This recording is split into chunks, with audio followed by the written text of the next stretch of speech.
Hello, and welcome to the first ever episode of QEBC News. I'm your host, Ella Grace. We have some crazy things to cover this week. Now, on to sports with Michael J. and Sid. Okay, we're here with your news on sports this week. So, Nodaway Valley volleyball was swept on Tuesday to a very, very solid Mountain City volleyball team. And on Thursday, our girls traveled to Rockport to play. They were also swept on Thursday to a very solid Rockport team. Last Saturday, Nodaway Valley football team played against Rockport for their homecoming game. In this hot weather, Nodaway Valley won 24-18. And this Friday, they have a tough challenge against South Holt, who's undefeated. And we have an interview from Ty Hoyt coming up.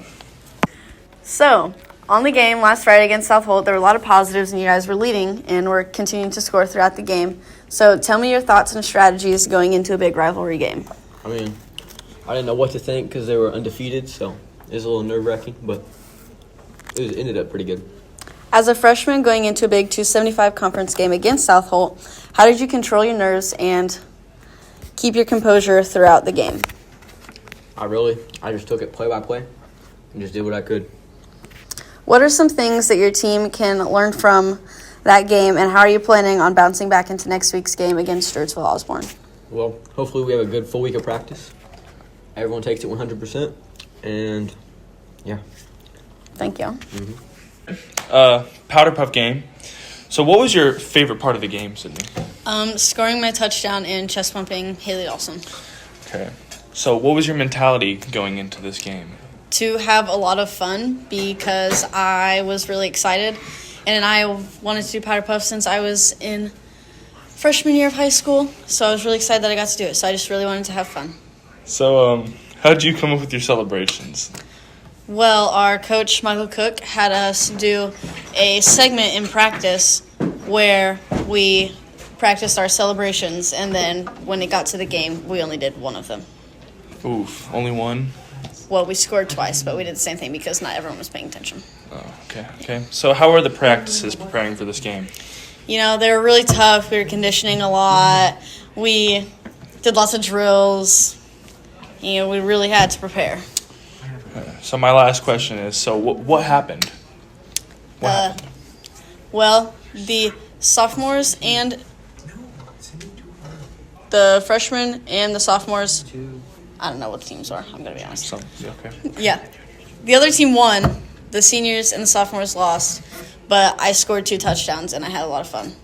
All right. Thank you, Sydney. Okay, I'm here with Peyton Linville. I have a few questions to ask you. Is that okay? Yes. All right. What was your favorite part of the game, specifically the Powder Puff game? That we got to play flag football with all my friends. Lit. What was your mentality going into this game to get your team started and to get you off to the good roll that you had against the other team? To go out and do our design plays. Sick. Good answer. How did you come up with your sellies? Did you guys practice these during practice, or how did you guys just come up with the sellies that you had whenever you scored or got a first down or an interception or a fumble recovery? Basically anything good. We didn't really practice. We just did it on the fly. Nice. How were the practices to prepare for this game? I know you had a big team ahead of you, a really good team. How did you guys prepare to match up with this team and manage to blow them out? We did what we were told from our coach and did the plays that we did in practice. Nice. Thank you, Peyton. Appreciate you. Back to you. That was fucking amazing.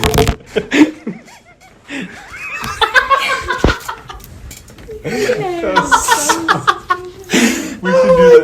do that for every interview. Wait, did we interview Sydney? Sounds like it was a pretty eventful week for sports, but it was also eventful for FFA. Riley and Drake have a behind-the-scenes interview with Chandler about FFA contests. Chandler, what was the competition you went to last week? District Grasslands. How do you think you did? Kind of well. What were some of your favorite questions at the competition? None of them. Did you place in the competition? No. Sounds like FFA contest was a lot of fun, but we can't forget about our staff here at West Nodaway. Now, on to Andrew and Anna with Staff Spotlight. Upcoming events and student council. We are going to be doing a trunk or treat eventually, and then we have been talking about a community service project to do, and then we are starting to plan for court warming, which will be after Christmas break. Okay. Can you tell us a little bit about the Remarkable Rocket Award and why it was switched from Student Spotlight? Okay, so we switched it just to make it more rocket themed. Student Spotlight was something we did before, and we kind of switched how we were going about it, so we wanted to switch exactly what it was called. So, what will the Remarkable Rocket Award be based on, and how can it be earned? okay, so we are going to look for leadership qualities, and I don't want to say anything specifically, but we're just looking for junior high and high school students who act like leaders around the school, and it's not something as simple as picking up a piece of trash on the ground. In student council, we talked about how those things are just what decent human beings should be doing, and we want to make sure that we're all being leaders, and we want teachers to be able to recognize and see that. Okay, that's all the questions I have. Thank you very much. Thank you.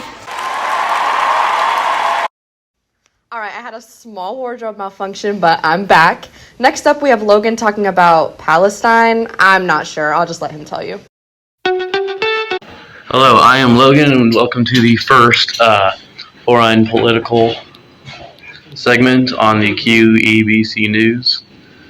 Today, I will be covering how the Palestinian president Hamas has recently attacked Israel and how American hostages are being held in Gaza, and Hamas is executing them as we speak.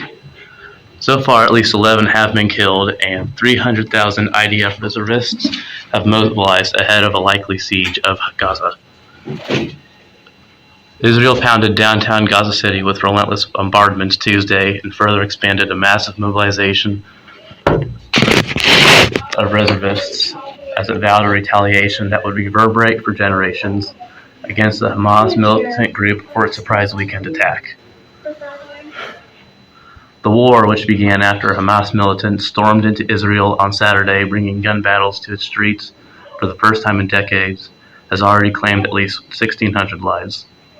It is only expected to escalate from here, with questions over whether Israel will launch a ground invasion and Hamas threatening to kill captured Israelites if strikes targeted civilians without warning. Israel said that Hamas and other militant groups in Gaza are also holding more than 150 soldiers and civilians hostage. The bodies of roughly 1,500 Hamas militants, meanwhile, were found on Israeli territory, and the military said it wasn't immediately clear whether those numbers overlapped with deaths previously reported by Palestinian authorities. The military expanded the mobilization of reservists to 360,000, according to Israeli media. That, along with the airstrikes and a former declaration of war on Sunday, pointed to Israel increasingly shifting to the offensive against Hamas, threatening greater destruction in the densely populated, impoverished Gaza Strip. It remains to be seen whether that offensive will include a ground assault. The last such assault was in 2014. But the Israeli military said it struck hundreds of targets in Gaza City, Ramal neighborhood, a densely populated upscale district that is home to ministries of the Hamas-run government, as well as universities, media organizations, and the offices of aid organizations. After hours of nonstop attacks, some residents left their homes at daybreak to find some buildings torn in half by strikes, while others were reduced to mounds of concrete and rebar. Cars were flattened and trees burned out in moonscapes that had been residential streets. Israeli Prime Minister Benjamin Netanyahu said in a nationally televised address late Monday, "We have only started striking Hamas. What we will do to our enemies in the coming days will reverberate them for generations."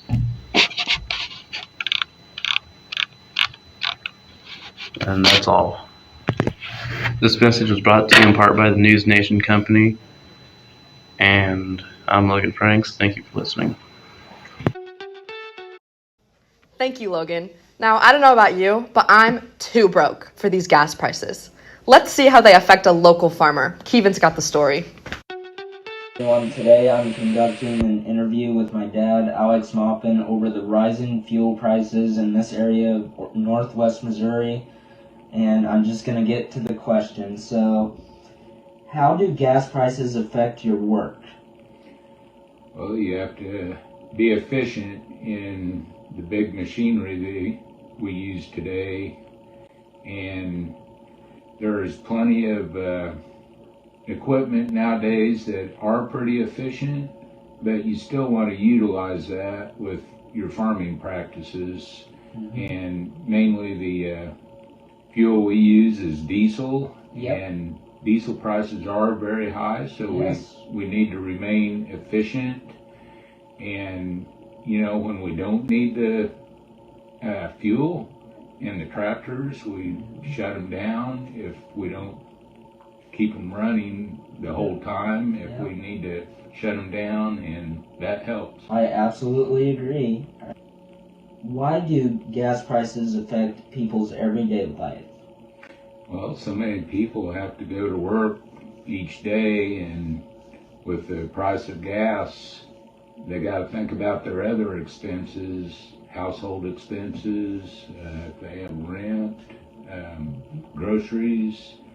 So they have to play that into the factor when the prices are so high. And I know there's people that struggle because there's just so much inflation right now. Exactly. Yes, it is a very bad issue. All right. How do gas prices affect the equipment of the farm? Well, we have to be efficient in our productivity, and one good thing about today's farm machinery, it is pretty efficient, but we need to still, be on reserve and utilize our equipment the best we can, and not overrun them, or make sure they have enough power to pull the implement we're pulling, and just utilize it. And that is it for today, and thank you for watching. Thanks, Kevin. Now on to Hot Takes with Sarah, Annie, and, me.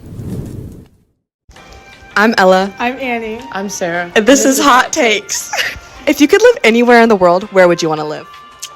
Gotham. If you could live anywhere in the world, where would you want to live? Italy. If you could live anywhere in the world, where would you live? Portland, Oregon.